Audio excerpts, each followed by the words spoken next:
안녕하세요. 부동산에 보는 눈, 리얼아이 박감사입니다. 제가 지난주에 다른 데서 인터뷰 요청이 있어가지고 좀 영상을 못 올렸는데, 제가 영상을 좀 안 올리고 있으면 어디선가 새로운 분들이 나타나가지고 제가 집을 못 사게 만드는 편향적인 내용을 방송하는 나쁜 사람이라고 비난하시는 분들이 많이 등장을 합니다. 오히려 이분들 거짓말 때문에 지금 이 순간에도 어디선가 속된 말로 눈탱이 맞고 있다고 저는 생각을 합니다. 집값 상승이 매섭다고 계속 기사가 나오죠. 인천, 시흥, 안산, 의왕의 질주가 시작됐다고, 계속 오른다고 이야기를 해요. 특히나 인천에서 20, 30대 매입 건수가 증가했다고 합니다. 인천 같은 경우 지금 앞으로 분양될 물량이 지금 천지백갈이죠. 여기가 지금 저평가돼 있다고 이걸 가서 비싸게 사들이고 있어요. 집값이 계속 오를 거다라는 전제가 있으니까 사람들이 이렇게 가는 거죠. 실수요자라면, 여력이 된다면 지금이라도 사야 된다고 얘기하는 전문가들이 많이 있습니다. 집을 사는 거 중요하죠. 자기 집이 있다는 거 돈으로 환산할 수 없는 가치가 있습니다. 심리적 안정감을 주죠. 가장이 없어지게 되는 경우에도 적어도 내 가족들이 살아갈 공간을 마련해 줬다, 뭐 이런 개념이 있기 때문에 집을 사는 거 중요합니다. 저도 그건 찬성을 해요. 그런데 그 가격이 4년 만에 두세 배 이상 오른 가격이라면 과연 지금도 사라고 말할 수 있을까요? 실수요자 같은 경우는 평생 한 번 하는 가장 최고의 소비입니다.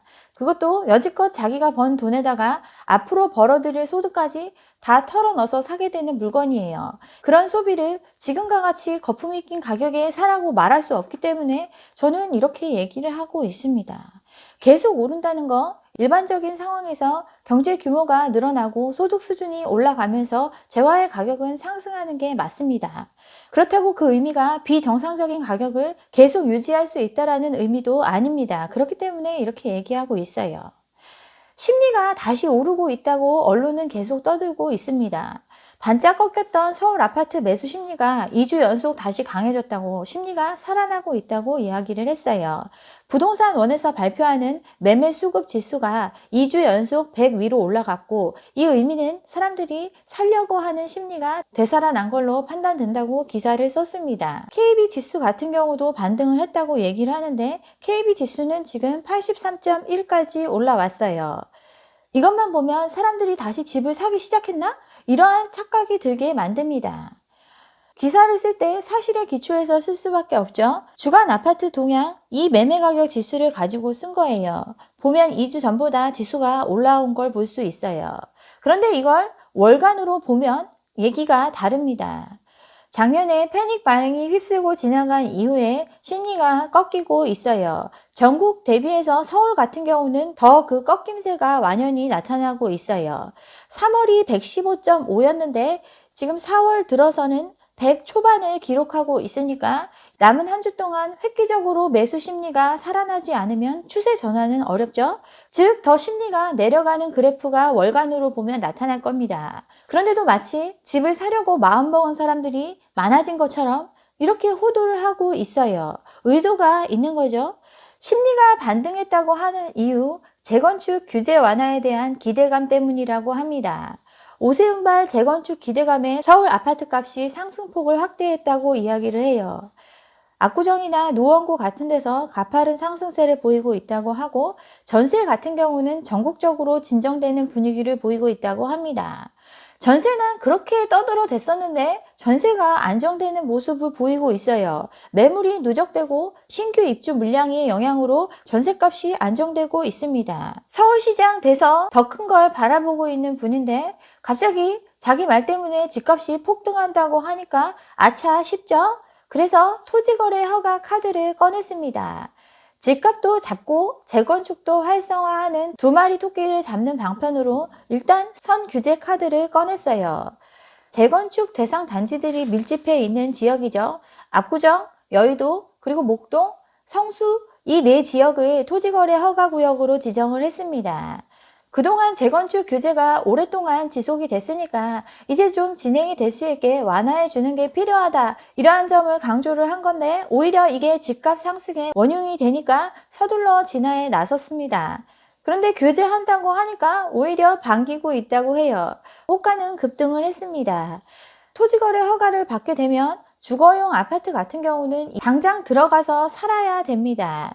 예전에 영동대로 개발이나 GBT 때문에 허가제로 묶어도 신고가 막 찍고 그랬던 거, 실제로 거주할 수 있는 사람은 이런 거 상관없이 샀기 때문인데, 재건축 같은 경우는 좀 어려워요. 3, 40억 주고 낡은 집을 사서 몸테크 할 사람만 들어올 수 있다는 뜻입니다. 직접 들어가 살 사람만 매입을 하게 되니까 거래는 줄어들고 재건축이 추진된다고 생각을 하니까 호가는 더 올라가겠죠. 오 시장이 규제 완화를 얘기하면서 안전진단 문제를 제기를 했습니다. 재건축 안전진단 같은 경우는 4가지 항목으로 평가를 합니다. 구조적인 안전성이 50%를 차지하고, 그 다음에 주거 환경이나 설비 노후도, 그리고 관리 비용의 문제, 이런 점들을 고려해서 재건축을 허가해 줍니다. 구조, 즉 당장 무너질 정도로 노후가 됐느냐를 가장 비중 있게 판단을 하는 거죠. 구조 안전성 부분은 사람들의 주관이 개입될 여지가 없어요. 물리적으로 당장 재건축을 해야 하는지 여부가 이 구조 안전성에서 판단이 됩니다. 역대 정부는 이 비율을 가지고 그동안 재건축 속도를 조절을 했어요. 부동산이 가장 과열됐던 시기에 참여정부는 50%를 적용을 했고, 부동산 시장이 가장 바닥에 있을 때 박근혜 정부는 이 비중을 20%로 낮췄습니다. 지금 현재는 참여정부 시절과 동일한 수준으로 규제하고 있습니다. 재건축을 규제하는 이유, 재건축을 하면 새로운 집들이 들어오는 거죠. 새 집은 기존 집보다 비싸기 때문에 비싼 집들이 시장에 많이 공급이 됨을 의미합니다. 그런데 그 가격에 비추어서 상대적으로 한 집들도 그 재건축 아파트의 새로운 가격에 따라서 상대적으로 가격을 올리는 현상이 나타나요. 이게 악순환이 되면서 시장이 과열되기 때문에 재건축을 규제하는 거죠. 또 재건축을 통해서 멸실이 이루어지기 때문에 실질적으로 집값을 자극하는 요소가 돼요. 지금 공공재개발은 적극적으로 추진하고 있습니다. 재건축을 통해서 집도 많이 공급이 되고, 또 그게 시장에 큰 영향을 주지 않는 상태로 진행될 수 있다면 재건축 규제 완화도 또 다른 해결책이 될 수 있겠죠. 민간이 재건축을 통해서 공급에 이르기까지는 긴 시간이 필요합니다. 안전진단 통과하고, 조합 설립하고, 사업 시행 인가 받고, 관리 처분하고, 이후에 아파트를 짓는데 또 시간이 필요하죠. 아무리 빨리 해도 5, 6년 이상 걸리는 사업입니다. 이게 정부가 계획하고 있는 대규모 공급 정책이 들어오는 시기와 맞물려서 진행이 된다면 시장에 큰 영향을 주지 않으면서 도심을 정비할 수 있는 길이 될 수 있습니다. 이미 진행 중인 공급과 시기만 맞물려 준다면 긍정적인 역할을 할 수도 있어요. 그렇지만 지금은 아닌 거죠. 규제 완화 하겠다라고 말만 했는데도 수억씩 오르는 상황에서 완화해주기 쉽지 않습니다. 그래서 정부도 난색을 표명했습니다. 시장 안정 조치가 담보가 되면 그때 하겠다고 입장을 밝혔어요. 정부의 공급은 계속되고 있죠. 올해 내년까지 37만 호 공급하고 수도권에 128만 호 공급 대책을 발표를 했습니다. 이렇게 많이 공급을 한다고 발표를 했는데도 사람들은 사실 정부 말에 귀 기울이지 않습니다. 국토부에서 설명 반박 자료 낸 건데 흔들림 없이 추진하겠다고 입장을 조목조목 밝혔는데 3,000명도 안 봤어요. 사실을 확인하는 사람이 그만큼 적다는 뜻입니다. 공공재개발 안 될 거라고 그렇게 언론에서 떠들었는데 지금 진행하고 있습니다. 신규 해제구역 56곳을 대상으로 실현 가능성을 검토하고 있는데, 이런 곳들 오시장, 박시장 시절에 뉴타운 사업이 갈팡질팡하는 동안에 구역 내에 지분 쪼개기가 성행을 했고 사업성이 많이 떨어진 지역들입니다. 일반적인 방법으로는 사업성을 확보할 수 없는 지역, 공공이 해야만 진행 가능한 지역들을 대상으로 검토를 했어요. 아무리 공급이 부족하지 않다고 이야기를 해도 사람들이 사실을 확인하려 하지 않고 패닉에 휩싸여서 계속 집을 사려고 드니까 이렇게까지 하고 있는데, 지금 상황에 대한 위기의식을 가지고 있습니다. 주택 구입 부담 지수가 지금 사상 최고치에 이르고 있어요. 계속 오르기만 하는 재화는 존재하지 않죠. 시장에 소비할 수 있는 능력의 한계를 벗어난 가격을 끝까지 유지할 수 없기 때문에 이를 우리는 버블이라고 이야기하고 그러한 자산 가격의 조정기를 맞게 됩니다. 지금 그러한 상황에 있는 걸 정부는 인지하고 있고, 그렇지만 공급 부족 때문에 지금 시장이 난리가 났으니까 이걸 알면서도 이 골이 더 깊어질 수 있는 대량의 공급을 계획을 했습니다. 공급이 계속되고 있고 물량 폭탄이 예정돼 있어요. 이러한 사실들 때문에 더 그 조정의 골은 깊을 거고 그 시간도 장기화될 수 있습니다. 그래서 제가 계속 말리고 있는 건데, 어쨌든 공공재개발의 경우도 먼저 추진하는 사람들한테 공기업 가용 재원이나 사업성을 고려해서 최고 수준의 수익률을 보장하는 당근책을 펴겠다고 발표를 했습니다. 즉, 그동안 정부가 말한 공급 제대로 이루어질 수 있겠어? 라는 의심을 불식시키기 위한 모든 조치를 하고 지금 진행하고 있다는 뜻이죠. 흑석 2구역 내년에 인허가 완료해서 속도전을 벌이겠다고 했습니다. 용적률 600%에 육박하죠. 한강변의 초고층으로 아파트를 공급을 합니다. 공공재개발뿐 아니죠.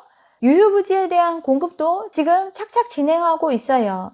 성동구치소 자리 여기 엄청 좋다고 말씀드렸죠. 여기에 1300가구 아파트 공급을 예정하고 있습니다. 아파트만 짓는 게 아니라 업무시설도 개발하고 공공용지도 개발해서 지역의 중심지로 거듭날 수 있는 복합 개발을 예정하고 있어요. 올해 개발 착공을 목표로 진행하고 있습니다. 지금 하고 있어요. 공공분양 올해 12,000가구 공급이 예정되어 있습니다. 공공분양 같은 경우 시세 대비 저렴하죠. 또 대출도 70% 나오고 금리도 쌉니다. 이러한 공급도 예정되어 있고 민간이 공급하는 물량도 역대 최대 물량을 쏟아내고 있어요. 4, 5월에만 12만 가구 분양이 예정되어 있죠. 인천 분양 물량이 3배나 늘어났습니다. 인천 바다 메워서 땅 넓힐 수 있는 지역이죠. 지을 수 있는 땅이 널려있는 곳입니다. 이거에도 불안해하니까 3기 신도시 사전청약 일정을 발표를 했습니다. 올해 3200가구 공급을 하죠. 7월부터 사전청약을 시작합니다. 인천 계양, 남양주 진접, 성남 복정, 의왕 청계, 위례 사람들이 선호하는 지역의 사전청약이 7월부터 시작이 돼요. 10월에 남양주 왕숙, 성남 신촌, 인천 검단 또 사전청약하고 11월에는 하남 교산, 과천 주암, 양주 회천, 12월에는 고양 창릉, 구리 갈매 역세권 다양한 곳에서 다양한 공급이 예정되어 있습니다. 이거 얘기했더니 또 태릉 CC 과천 청사는 왜 빠졌냐, 알짜가 빠졌다라고 비판을 하는데 이거 안 빠졌습니다. 구체적인 일정이 나오지 않았죠. 대규모 택지이기 때문에 그렇습니다. 각각 교통대책이나 활용 계획을 수립한 후에 발표 예정이에요. 작년에 이미 입장을 밝혔는데 4월에 발표한 거에 빠졌다고 계속 비판하고 있는 거죠. 계속 공급이 부족해서 집값이 오른다고 이야기를 하는데 공급이 부족하다는 거 굉장히 상대적인 개념입니다. 아무리 많이 공급을 해도 사람들이 하나가 아니라 2개, 3개, 10개씩 갖기를 원하면 아무리 많이 공급을 해도 그 수요를 충당할 수가 없어요. 그렇지만 공급이 부족하다라고 계속 이야기를 하면서 집값을 띄웠습니다. 앞으로 펼쳐진 상황은 수요는 억제된 상황이고 여기에 엄청난 공급을 예정하고 있는 상황입니다. 가격이 내려갈 수밖에 없는 상황이죠. 여기에 오세훈표 재건축 규제 완화, 정말 그분이 원하는 것처럼 2마리 토끼를 잡을 수 있는 그 정책이 실현된다면 그 속도를 더 가속화시키는 역할을 하게 될 겁니다. 무조건 뭐 재건축 규제 완화하면 안 된다. 그런 입장은 아니에요. 이게 시장에 미칠 영향을 고려해서 시기만 적절히 맞출 수 있고 또 완화시켜주는 개발 이익에 대해서 환수할 수 있는 조치를 마련해서 정말 정책적으로 풀어간다면 도움이 될 수 있는 정책이라고 생각을 해요. 그렇지만 아직도 집값 띄우려고 하는 이 불씨가 꺼지지 않은 상황에서 급하게 추진했다가 득보다 실이 더 많을 수 있기 때문에 이런 이야기를 하는 겁니다. 뭐 제 영상을 오 시장이 보진 않겠지만 오히려 공공재개발에 시 차원에서 힘을 실어주는 게 더 국민을 위한 길일 거라고 생각을 합니다. 네, 여기까지 오늘 준비한 내용이고요. 오늘 제 영상이 좋았다면 좋아요와 구독 잊지 마시고 다음 영상도 함께 해주시기 바랍니다. 감사합니다.